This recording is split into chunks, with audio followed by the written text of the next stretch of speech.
urgent is it? It's very urgent. Everything comes into terminology. Is this working? Where do I have to point this?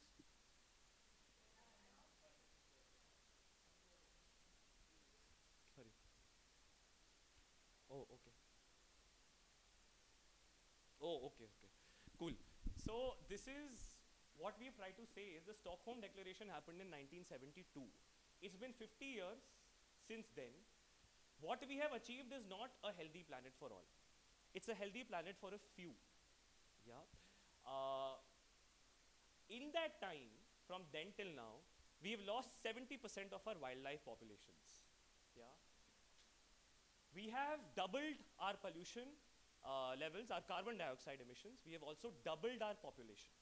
So clearly there is something we have to rethink about our growth strategies, yeah, simply put. Now this 2030 is the decade of action. Youth-led decade for action is 2022 to 2030, also known as the UN Decade for Ecosystem Restoration.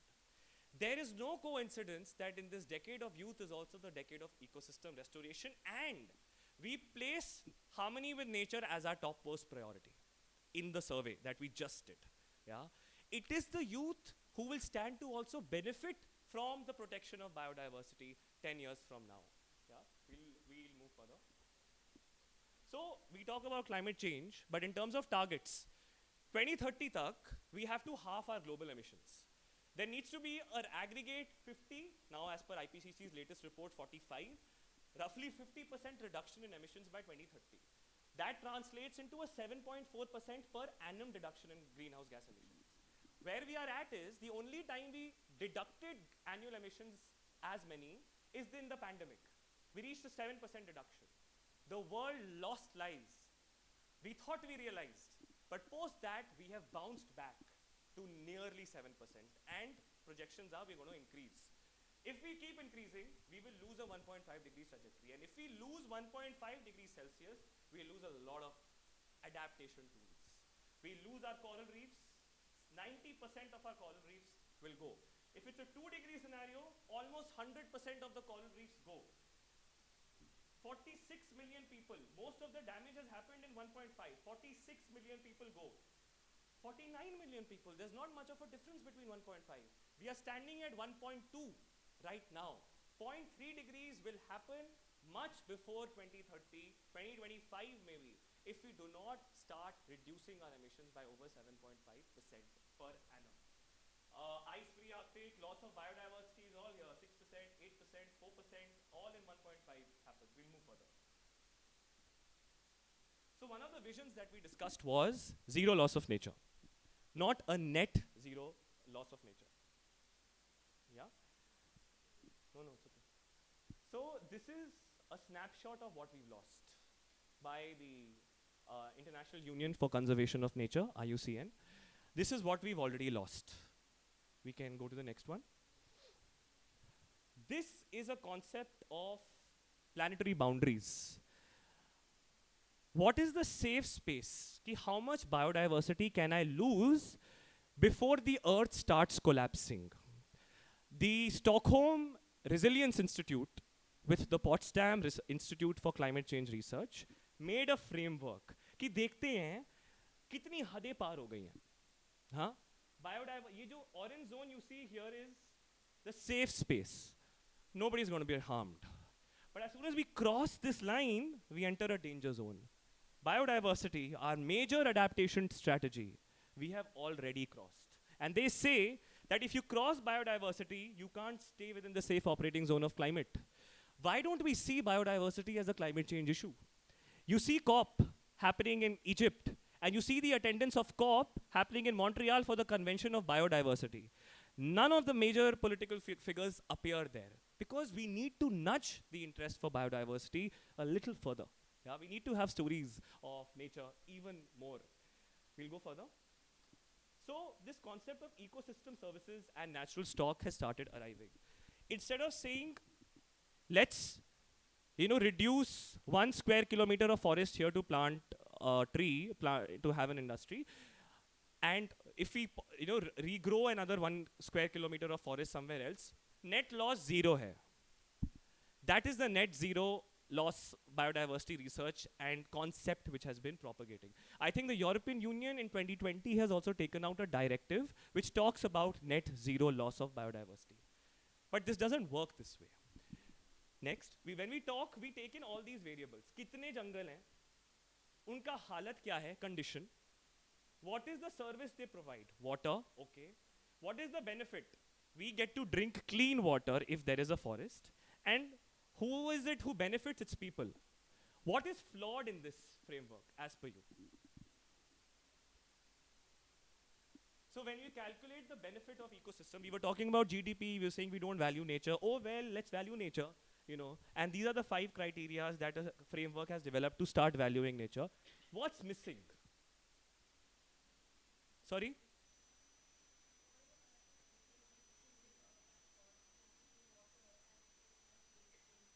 Correct. Absolutely. Is it only we who are the beneficiaries of the drinking water? Yeah? Is it just for the benefit of human beings?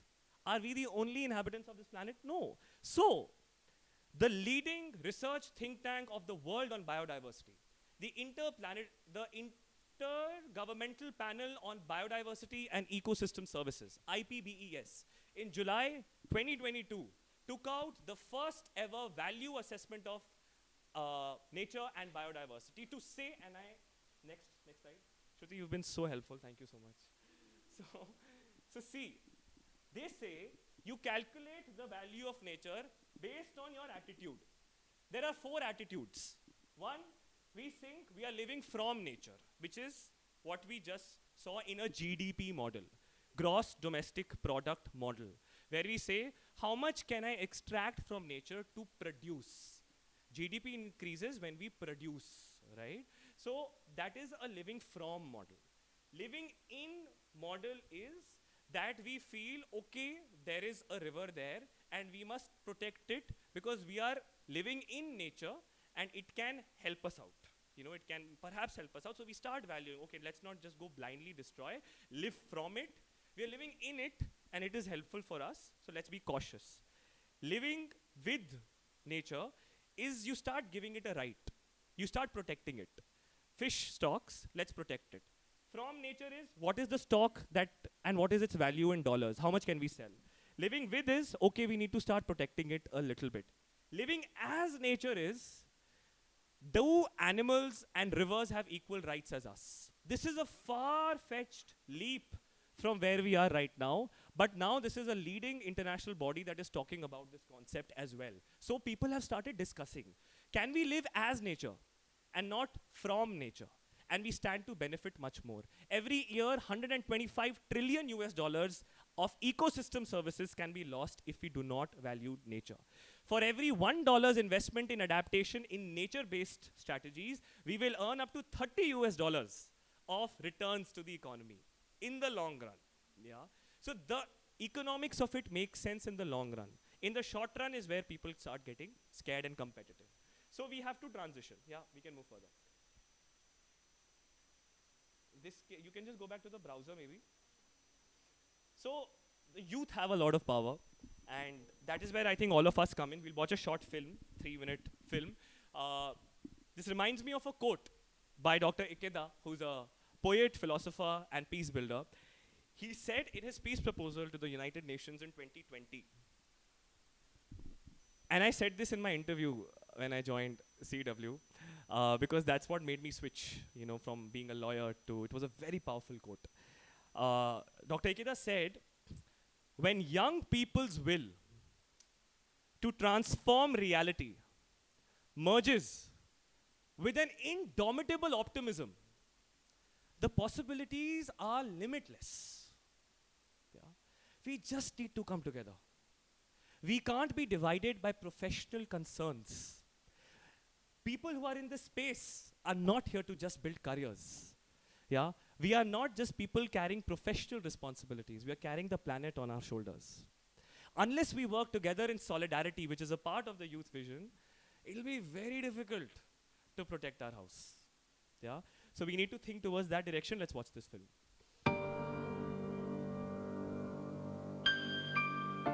Spring हमारे यहाँ के लोगों के लिए बहुत ही important है, इसीलिए चाहते हैं कि हमारे स्रोत कभी ना सूखें। अगर स्रोत है तो जीवन है, नहीं तो कुछ नहीं है।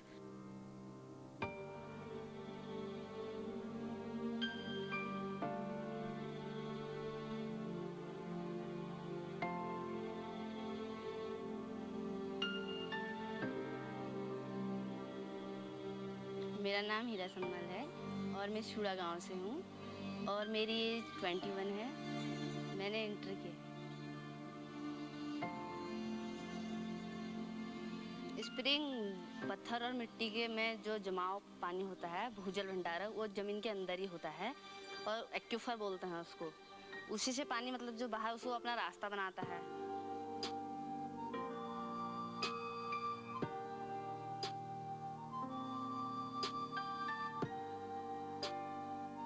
हमारी जो पहाड़ की लाइफ है वो ज़्यादातर स्रोत पे डिपेंड करती है, क्योंकि यहाँ पर स्रोत के अलावा और कुछ ऐसी चीज़ें हैं नहीं जिससे कि हम पानी ले सकें, या नदियाँ हैं, कुएं हैं, ये चीज़ें तो यहाँ पर नहीं है।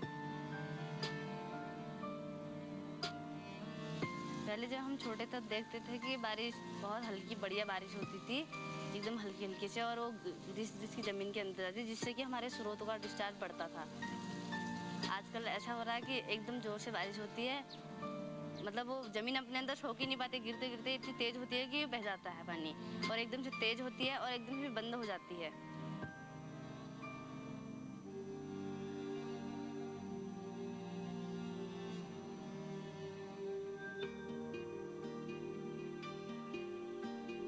पानी का मेन तो ये है कि उसका कैचमेंट एरिया ही उसको मतलब रिचार्ज कर सकता है। मेन तो ये है। जो स्रोत गर्मियों में सूख जाते हैं, ये मौसमी स्रोत होते हैं, तो इनको रिचार्ज करने के लिए हमको इसके कैचमेंट एरिया में भूगर्भीय सर्वे होता है, जब उसके आधार पे हमको इसके कैचमेंट एरिया में काम करना होता है। पहले हमारे यहाँ एक जल उपभोक्ता समिति गठन की हुई, मतलब लोगों ने ही चुना, लोगों को 7-8 लोगों की समिति बनी, जो मतलब वहाँ के लाभार्थी थे स्रोत के। समिति ने मुझे एक केआरपी के रूप में चुना, जिससे कि मैं 3 स्रोतों का डिस्चार्ज लेती हूँ अपने गांव में। और फिर उसके बाद भूगर्भीय सर्वे हुई कैचमेंट एरिया में कि कहाँ पे क्या काम होगा। रिसावदार गड्ढे हैं, ये 500 लीटर तक वाटर अपने अंदर एब्जॉर्ब कर सकते हैं, और ये बहुत सारे बने हैं इधर, जो कैचमेंट एरिया हमारे बहुत सारे बने हैं। तब हमने यहाँ पे एक डीआरपी बनाया गया है, जिसमें कि 60 सेंटीमीटर में नीचे से पत्थर भरे जाते हैं और ऊपर से 40 सेंटीमीटर में मिट्टी भरी जाती है। इसमें ये माना गया कि इसमें 1000 लीटर पानी आ सकता है, हमारे स्रोत को डिस्चार्ज करने में हमारा काम आता है। तो पहले 2, 3, 4 उसका एलपीएम था, तो आज की डेट में देखें जब काम हुआ है तो उसका 8, 10 ऐसे है। तो जैसे हमको सिखाया गया, उसके बाद हम स्कूल में बच्चों को भी सिखाते हैं, प्रैक्टिकल करके सिखाते हैं। एक मॉडल लेके आते हैं और उसमें बताते हैं कि टोपोग्राफी होती है, उसमें पेड़ पौधे अगर अधिक ना हो तो पानी सीधे ऊपर ही सतह से बह जाता है। अगर वहाँ पे हम काम मतलब पेड़ ज़्यादा लगाएं और वहाँ पे हम ये पीपीटी वगैरह बना दें तो हमारा पानी मतलब रुक सकता है। स्रोत है मतलब वो ज़्यादा लंबे समय तक हमको पानी दे सकता है।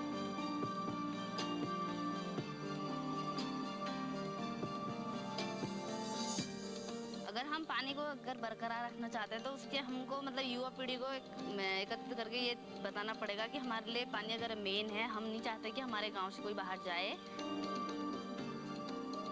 हमको स्रोतों का मेन ध्यान रखना पड़ेगा।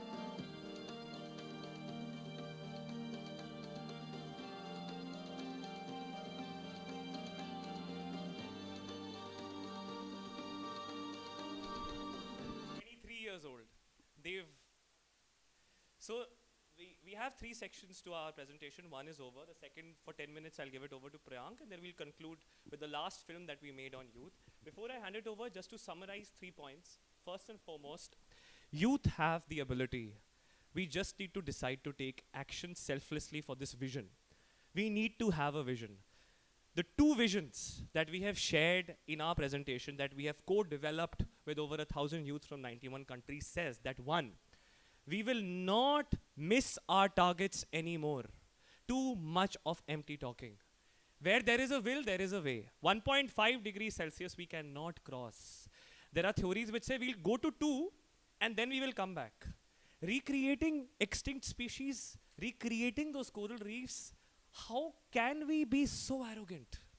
It's very difficult to recreate nature. Yeah, so that is one. Second, and lastly, we sort of we believe that a zero loss of nature, not a net zero loss of nature, that you cut here and you plant there. No, it'll take time for trees to grow. You can't plant an elephant, kill an elephant here, and restore it somewhere else.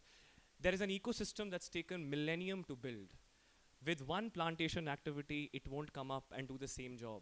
So we need to preserve certain species, and research says that if we can preserve 50% of our terrestrial ecosystems now, we have a great chance at limiting global warming to less than 1.5 degrees Celsius. Giving the nail in the coffin, Dr. Johan Rockstrom, the director of Potsdam Institute for Climate Change, you'll see him at all COPs. He said this in the movie Planet Breaking Boundaries. We don't need a net. We need a zero loss of nature starting 2022.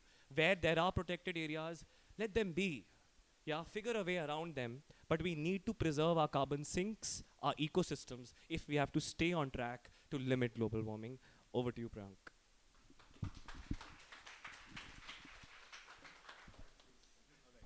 Thank you.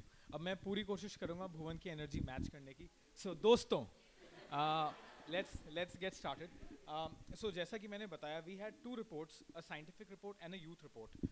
This was the summary of the youth report. और अब संक्षिप्त में scientific report ने क्या कहना चाहा, क्या बातें बताई.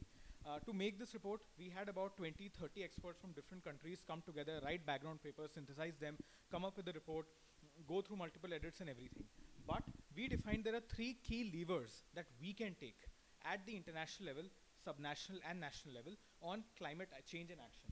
Those three are redefining the relationship between humans and nature. इसके तहत हमारे कुछ 4-5 key policy recommendations थी, which was one, rights of nature को mainstream किया जाए. Nature के जो rights हैं, recognizing nature as a legal, giving it a legal identity as a person, so that communities can defend it in courts. Law can actually be used for protecting nature against any kind of loss, should be materialized. अभी ये doctrine बहुत select countries में emerge हो रही है. कुछ constitution ने recognize किया है. India के कुछ judgments ने भी गंगा को ये right दिया है. But are we actualizing it? Are we giving them the teeth, the sharp claws to make it happen is a question.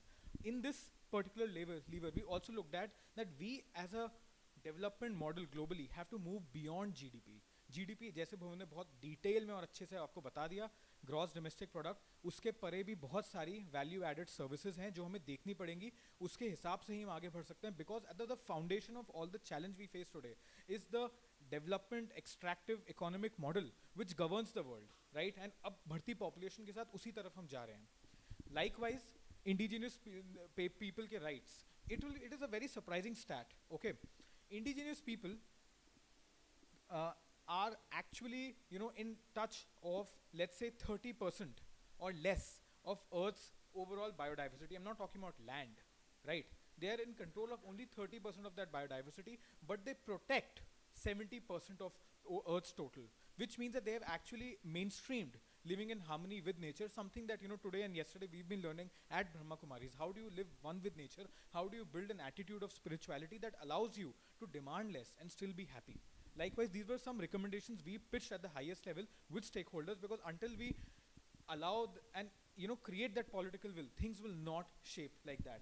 Likewise, the other lever that we looked at was ensuring prosperity that lasts for all, expecting and manage a major transformation. In this space, we identified 3-4 main things. आज के time पे technology की बहुत बात हो रही है, and you want all countries to grow in a green way, but सबके पास वो माध्यम और कैपेसिटी नहीं है, सबके पास वो रिसोर्सेज नहीं है.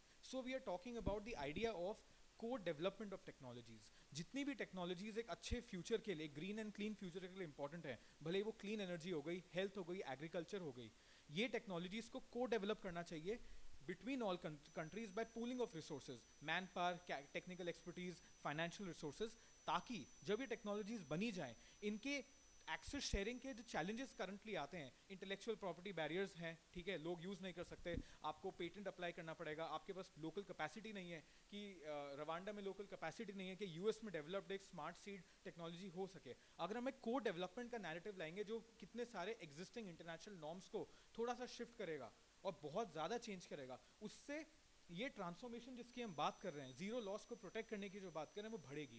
Eight the same time with this other things that we looked at is derisking finance. आज के टाइम पे, ठीक है, हमने माइक्रो मैक्रो सब लेवल्स की बात कर ली। फाइनेंस इंपॉर्टेंट इसलिए भी है, मैंने कल भी इसके बारे में थोड़ा सा टच किया था, कि इमर्जिंग मार्केट्स जिनमें सबसे ज़्यादा एनर्जी की डिमांड है for the next coming 2 decades, अगर यहाँ पे क्लीन एनर्जी नहीं आई तो फिर ये लोग डेवलपमेंट में किसी को नहीं छोड़ेंगे, पूरा प्लैनेट चले जाएगा। Because ultimately one human will want to be like the other, right, the western global model development, and I do not think it is a west east challenge, it's a rich and poor challenge. Within India, across the world, rich people and not so rich people have a different lifestyle, and we need to bring them closer in terms of how much footprint they have, not on the higher side but on the lower side. So finance is very important, and today the biggest challenge is कि major massive financial investments is needed at scale and at pace, and currently for institutional investors across private public, they think investing in a solar plant in Patna is much riskier than investing in a solar plant in California, and yahi risk perception in different ways is creating a broad challenge, which means that jitni bhi countries hain, including developed and developing, needs to develop a taxonomy of sustainable finance, ताकि आप as a regulator अपनी country में, because governments अगर act नहीं करेंगी ये challenge solve नहीं होगा। So जितने भी regulators हैं, जितने भी central banks हैं, they have to develop a taxonomy of sustainable finance, कि finance जो country में आएगा, investments हम उसको कैसे push करेंगे लाने के लिए, and it should only be used for sustainable purposes, right? These are very important things. We cannot allow billions of dollars of investment in a new coal plant. We want it to come in for clean and green things, and hopefully towards nature-based solutions. So this was some of the key recommendation of the second lever. Likewise, the third lever was that we have to invest in a better future. Government action is key. We realize अगर हमें systemic level पे change लाना है, तो जिन सरकार को हम vote करते हैं, जिनको हम टैक्स भरते हैं, जिनको हम हर तरीके से सपोर्ट करते हैं, उनकी जिसमें हम रिलाई करते हैं, they have to bring sustainability as their core motto, which means that nothing should pass through if it is not passing the sustainability metric. इसके तहत हमने काफ़ी सारी अलग अलग recommendations डाली, and next slide please. What we identified was to enable these three levers, there is an enabling और there's an ecosystem in which we have to make changes, because आज हमने अच्छी recommendations ले आई, ये तीन लोग बहुत अच्छा काम कर रहे हैं और ये एक एक recommendation को represent करते हैं supposedly, but अगर इस hall में वो conditions नहीं है, वो furniture नहीं है, वो air quality नहीं है कि ये तीन लोग अच्छा काम कर पाएं, तो हम वो shift नहीं ला पाएंगे। Likewise, to make these recommendations stick, we need to change some levers at the international level, ताकि हम barriers of change को address कर सकें और action को promote कर सकें। So we identified 3 key barriers of change based on the analysis of the report and where is the world headed to. The first barrier is policy coherence. The policy incoherence is the barrier, that there is currently no strong incentive for bold climate action. If I am today moving my supply chain and business from a very extractive and carbon heavy model to a shorter model, until and unless I start seeing the returns in my business or I am sustainability motivated, there is nothing in the regulatory landscape which is giving me an incentive to transition. This transition is very important. हमें policies between countries, between international organizations same तरीके से लानी है। इसका एक example मैं आपको दूंगा। There's a possible conflict between Ministry of Power and Ministry of New and Renewable Energy. Power का धंधा coal plants हैं, new and renewable का धंधा solar, wind और hydrogen है. So how do you bring these ministries in the same way that they're aligned कि this will be the larger trajectory of India's power market meeting its demands? तो इन coherence को tackle करने के लिए हमें incentives लाने हैं और सबसे पहले transparency लानी है ताकि citizens भी involve हो सकें और अपने inputs को डाल सकें. Next slide please. The other is solidarity, fostering renewed multilateralism. कल एक बहुत important question आया था डोनाल्ड ट्रंप के revocation from Paris agreement, right? और the lack of $100 billion since 2015 each year जो आने थे. There is a challenge that today multilateralism, the landscape of international relations between nation states, countries, international organizations is very, very weak because it is going through several risks. Those risks include that we are looking after our own interests, there is no sense of collective action, and at the same time, look at the Ukraine-Russia war. If there was an effective Security Council, we wouldn't be there, right? At the same time, so looking at that, some key aspects of that is building trust with citizens, looking at new mechanisms to deal with global chronic risks. हमने एक और बहुत important recommendation को push किया था that we need a global insurance cushion. आज के time पे इतने strong climate risks और extreme weather events हो रहे हैं that we need to create an insurance financial mechanism जो अलग अलग countries across the world के risks को pool करके एक ऐसा fund बनाए जो जहाँ पे ज़रूरत के टाइम पे use हो सके. जब तक हम ऐसी policy innovations को नहीं लाएंगे international level पे, things, those tectonic plates will not move, right? So which is why we push for something like that. And when I say we, I'm not saying us as an organization, but the scientific and policy community, you know, who are interested in this. At the same time, technology transfer की जगह co-development of technology चाहिए. And I want you to remember this word, co-development of technology, because जैसे हम आगे आगे अपने careers में बढ़ रहे हैं and we demand for, you know, support access from international bodies, we need to pitch this narrative forward that if we have to move together, we have to be equal partners in development. We are not just beneficiaries of grantee organizations. We are equal partners in development, which is why we have to co-develop solutions and implement them together. Likewise, sustainability as a norm of private finance, I touched on it. It is very important because public level pay between governments, we do not have the money to answer the crisis we have. The money will have to come from the private sector. So getting the right people in, also creating the conditions and making sure that money goes for the right causes is very important. Uske liye, we need to start looking through and thinking about.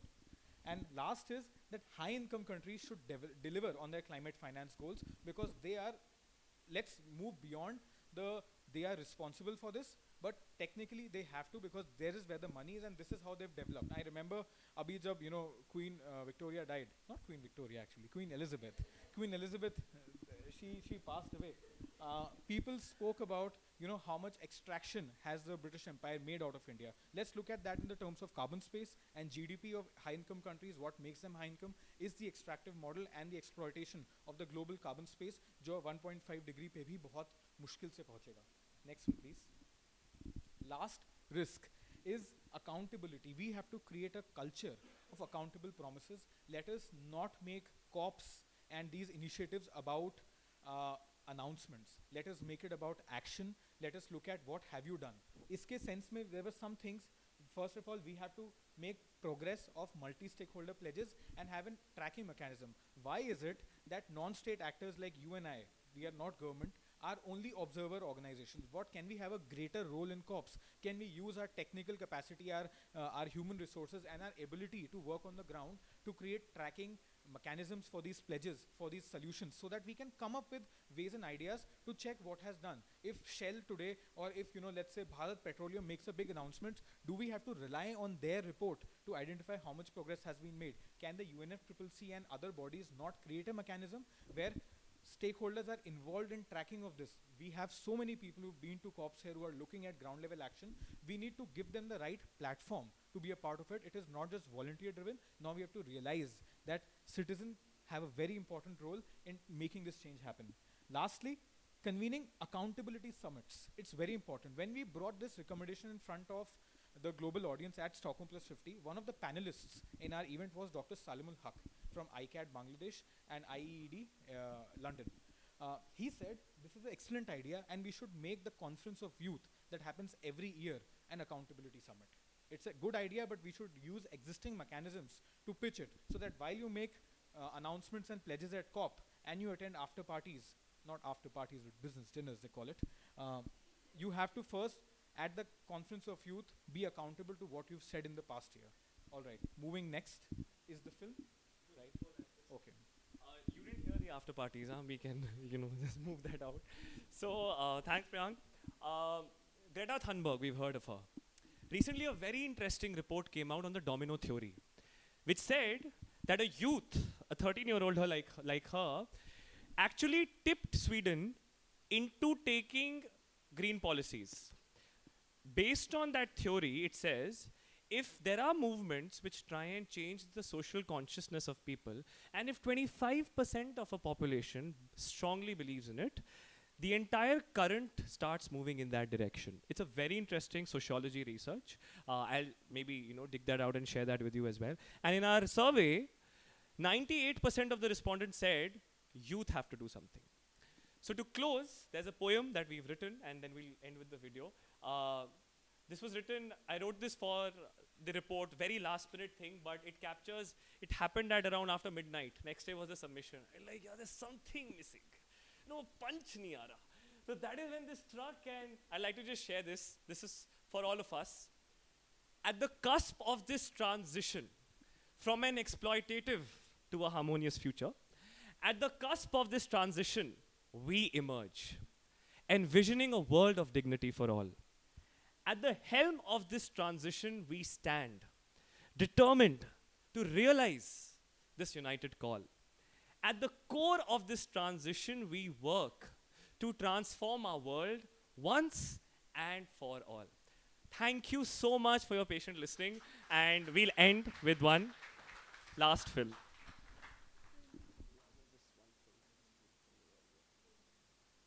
This is by a youth again, Simar. He's a poet.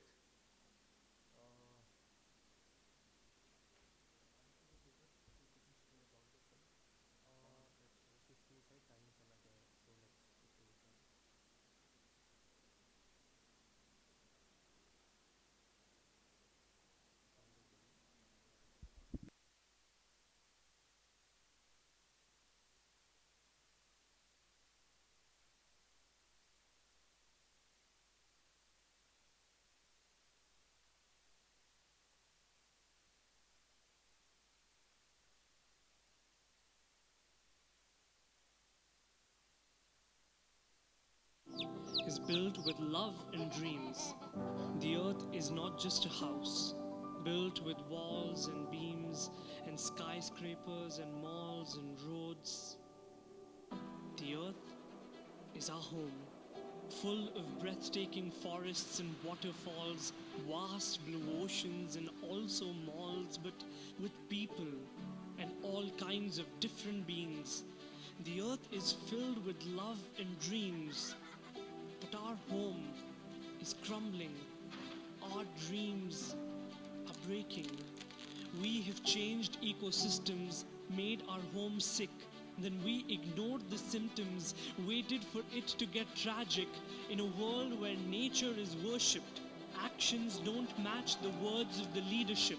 Rising emissions is a call for urgency, and now is the time for us to take agency, because families of our own swept away in floods. Yet we don't see pain till we see blood.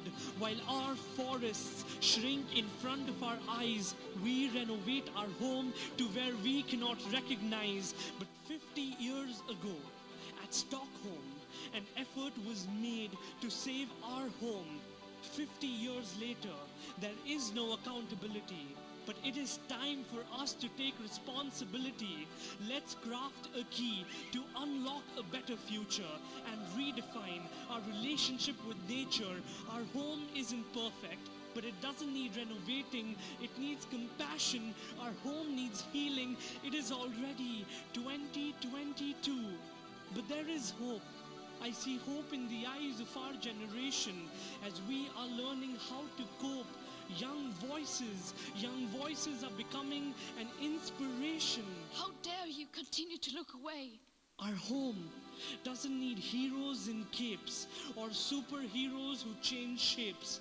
Our home needs people like you and me, people who act and people who make policies.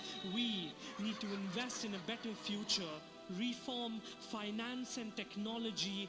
We need to heal nature, build a world where all get prosperity, as this may be our last chance. This decade, our last window. Despite the clouds and the storm, there still can be a rainbow.